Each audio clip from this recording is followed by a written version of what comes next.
On this episode, I'm going to discuss the charcoal burner and the fuller, another story in the Aesop's Fables collection.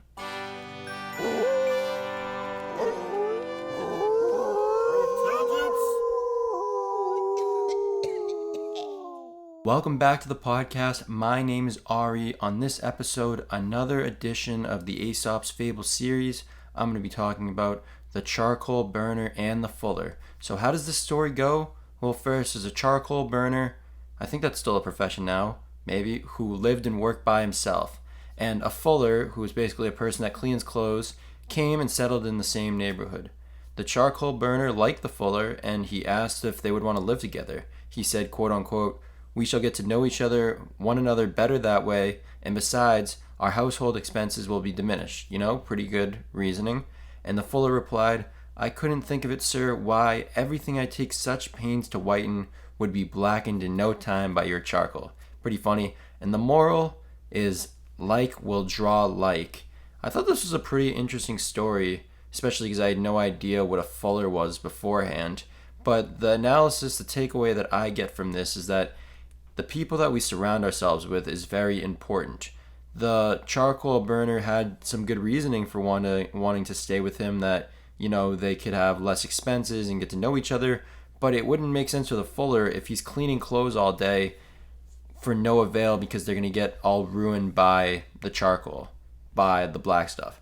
And we want to be with people who help us learn and grow.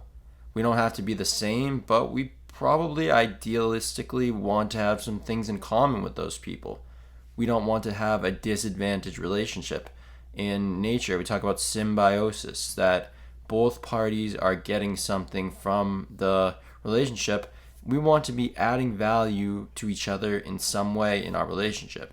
And in this story, the charcoal burner would really be adding no value to the fuller. Maybe he'd be giving him some company and they'd pay less in rent, but the fuller cleans clothes for a living.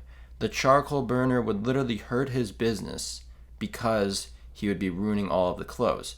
Imagine if you spent all day cleaning clothes only for them to be dirtied by the charcoal burner because you decided to live with them, and you'd have to start all over, and that would just be straight up insanity.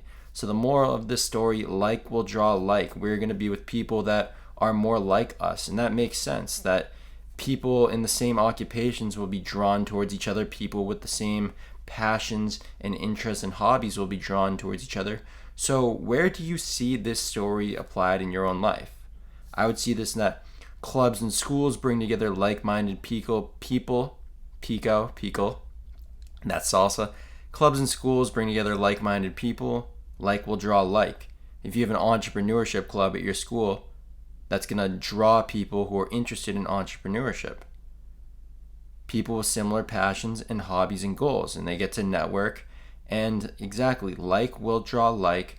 Be conscious with the company you surround yourself with. Make sure that the people you surround yourself with, you're doing it for a reason. You're not just doing it because... Actually, I don't know. Just be conscious of the company you surround yourself with.